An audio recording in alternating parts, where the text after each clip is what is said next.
You're listening to The Greg Kelly Show.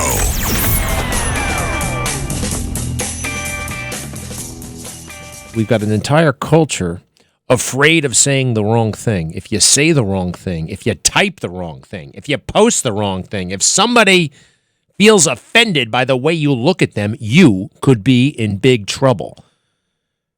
You could lose everything by telling the wrong joke. Roseanne Barr made that joke about Planet of the Apes, which, oh, by the way, I'll get into this at another time, but I think everybody misunderstood what she was getting at. Everybody, it was a bad joke, but she was trying to tell a different joke, and it blew up in her face. Anyway, have you heard from her anymore? Because it trickles down. You know, it happens to Roseanne Barr. It happens to the bus driver. Okay, it does. You say the wrong thing. You do the wrong thing. You don't hurt anybody. You hurt with your words. Feelings get hurt. Watch out. You could be in trouble. So how about pulling the trigger? Pulling the trigger. I mean, that is literally life and death. And I think we've become a culture where we're just always looking over our shoulders and are we going to get in trouble and what's going to happen? If we get in trouble for posting the wrong thing on Facebook, imagine if you shoot somebody. Now, I really do wish this cop pulled the trigger, and he probably should not be a cop if he's asking for permission from a boss to pull the trigger. Who knows? Maybe the guy at that point, look, I wasn't there. It's easy for me. It's easy for all of us to second guess, but you know what? Sometimes it's hard to second guess. Sometimes people give you junk for second guessing somebody. Oh, how dare you second guess him? Well, then it's easy to just kind of see what happens. Now, sometimes you got to put your foot down, even though it may look not ideal. Here I am in my air conditioning on beautiful New York City on a great day, second guessing what some cop did 3 weeks ago in Texas. The easy thing is to let him off the hook. Oh, well, we don't want to be seen as undermining anybody. Well, no, you got to actually ask these tough questions. Did you see kids? Well, I don't want to blame it on the kids. It's not their fault, but reading and math scores are way, way down.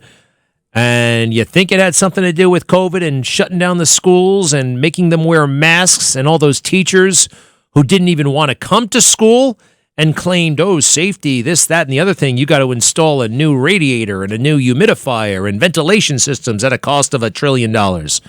They wanted all that stuff, but most of them just didn't want to go back to school. There are some great teachers. I had a couple, one or two, but there are some really crummy teachers out there, and a lot of them were lazy, did not want to come back. Trump was pushing, though. He was pushing every step of the way. They said he wasn't empathetic. Here we go, cut 45. Donald Trump saying what needed to be said, even though the swamp, the media, Fauci, doing everything they could to undermine him, to blow him off. Cut 45. We're very much going to put pressure on governors and everybody else to open the schools, to get them open. And it's very important. It's very important for our country. It's very important for the well-being of the student and the parents. So we're going to be putting a lot of pressure on open your schools in the fall. Open your schools in the fall. Well, the problem was for the students, it was the fall of 2020. And what was going on in the fall of 2020? A campaign, a re-election campaign, and they wanted to do whatever they could to trip Trump up. Opening the schools, getting back to normal, that was not on the menu in 2020. They wanted to keep that thing going as long as possible until they got Joe Biden in there. And then things gradually got back to normal, if you can call this normal. There are two cover-ups at the media, well, more than that, but two big ones. Joe Biden, everybody in Washington, D.C. knew for decades that he was a dummy, that he couldn't control his mouth, that he was, just not a big intellect, bottom of his class at Syracuse. He cheated while he was at Syracuse Law School. He got busted for cheating, but it was all covered up. It was all, oh, Joe's a nice guy. Joe's a great guy. No, he's not. He's a bitter, nasty, mean man. Nobody likes him, and now we can all see it. You can only hide and pretend for so long. Democrats are now turning against him big time. Everywhere he goes, he gets blown off. Nobody wants to be seen with him. Stacey Abrams in Georgia, no, she's busy. There's another guy named Ryan, Tim Ryan. He's a congressman from Ohio. Biden showed up there yesterday. Tim Ryan did not want to be seen with him. He's a major, major liability. And everybody seems to understand that this cannot go on for much longer. Joe Biden is done. Now, how is it actually going to end? Does he just announce that he's not running for re-election, or does he actually have to resign? I think he's going to have to resign. I think he's going to have to pull out. Now, that means we've got you-know-who waiting in the wings, Kamala. And I put on Twitter today, I know she's got a drinking and drug problem. Let me rephrase that. I know she has a drug problem. She may as well have a drinking problem.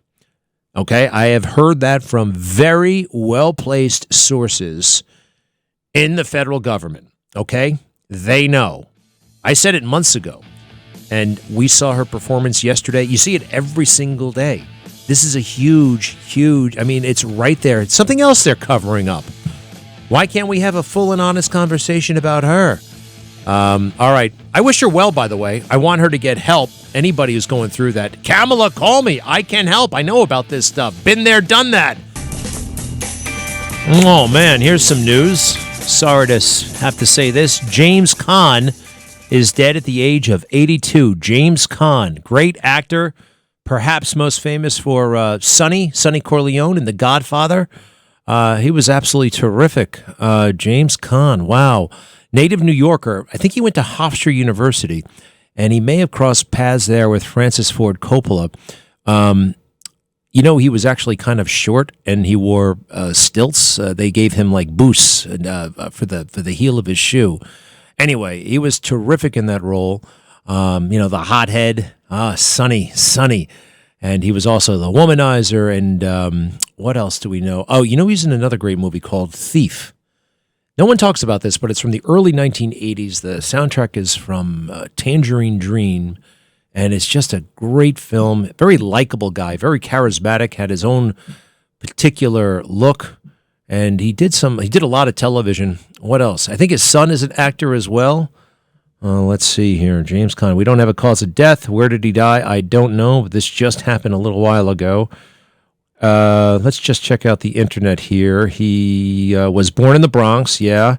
He grew up in Sunnyside, Queens, educated in New York City, later attended Michigan State. Wait a second, where's the Hofstra part? He played football and was a member of Alpha Psi. Okay, he later transferred to Hofstra University, but did not graduate. His classmates, included Francis Ford Coppola and Lonnie Kazan. Let's see. While he was at Hofstra, he became intrigued by acting and was interviewed for, accepted to, and graduated from New York City's Neighborhood Playhouse. Good for, what a life. What a life. Let's see. Married a couple of times. What else do we want to say about Jimmy? I saw him once at Radio City Music Hall when all of the cast, just a good chunk of it, not everybody, came to have a special screening of Godfather 1 and 2.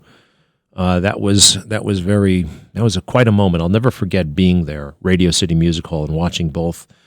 Did he ever win? Caan was nominated for an Academy Award for Best Supporting Actor for his performance in The Godfather, competing with his co-stars Robert De Niro and Pacino. He didn't get it. He at one point actually auditioned for the role of Michael.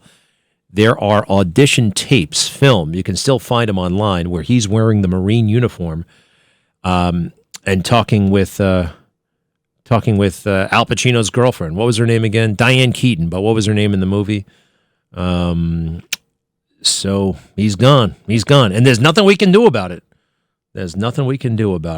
All right, rest in peace. James Caan, dead at the age of 82. Hey, buddy. Fine. Greg, listen. I don't know who tells you James Caan was such a nice guy, but he really wasn't. Just so you know. Okay? Hey, let me tell you something. Everybody's a nice guy the day they died, all right? Except for Mussolini and Hitler, all right? So James Caan, in my book, is a nice guy. I'm not going to, whatever. I mean, why? Did you know him or something? You got a beef with him? No. There's things I've heard. Doesn't matter. Oh, the things you heard. I mean, Mark, come on. You know what? No, seriously, Mark, there are things I've heard and read about myself. I mean, my gosh. You wouldn't believe the stuff they say about me, the things that you could hear about me. They don't know me. They don't know you, Mark. I mean, look, if I talk to all your worst, anybody, first of all, everybody pretends they know a celebrity, and then very rarely will anybody go around saying, he's the best guy in the world. No, people are envious of these people. Gets to be in all those movies, gets all those women, gets all that money. Of course they're going to think he's a jerk because he has what they want. So, Mark, I want you to think about that for a moment. Here he is. He dies, and you call me, get me on the phone, get on the radio to say that you heard he's not such a nice guy. Come on, Mark. Mark from Bayshore, you called before. You're better than that, right? Come on. You're listening to The Greg Kelly Show.